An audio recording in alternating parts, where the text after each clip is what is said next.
Hello இல்லத்தரசிகளே! Welcome to Harshini vlogs. நான் உங்கள் ஹர்ஷினி.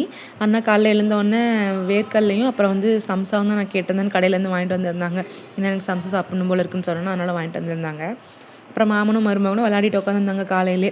அம்மா வந்து டிஃபனுக்கு வந்து இட்லி, அப்புறம் வந்து பொட்டுக்கடல சட்னி, கார சட்னி 2ம் தான் பண்ணியிருந்தாங்க. டேஸ்ட்டு சூப்பரா இருந்துச்சு. இட்லியும் நல்லா பந்து மாரி நல்லா வந்திருந்தது. சாப்பிட்டுட்டு அம்மா கடைக்கு கிளம்பிட்டாங்க. நானும் அண்ணியும் தான் உட்காந்து டிவி பார்த்துட்ருந்தோம். தம்பிக்கு அப்படியே தூக்கம் சொருகிடுச்சு.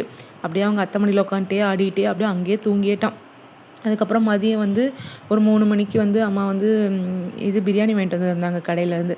நான் தான் கேட்டிருந்தேன், கடையில பிரியாணி சாப்பிடணும் போல இருக்குன்னு சொன்னோன்னே, சிக்கன் பிரியாணி, சிக்கன் கிரேவி, அப்புறம் வந்து எல்லாம் சாப்பாடு எல்லாம் வாங்கிட்டு வந்திருந்தாங்க. சாப்பிட்டுட்டு ஈவினிங் பக்கமா நானும் அண்ணியும் வந்து ஷாப்பிங் தான் போலான்னு சொல்லிட்டு கிளம்பியிருந்தோம். ஏன்னா இன்னைக்கு வந்து கலர்ஸ் சேலஞ்ச் பண்ணலான்னு சொல்லிட்டு அதுக்காக தான் வந்து ஷாப்பிங் போயிருந்தோம். National super market போயிட்டுருந்தோம்.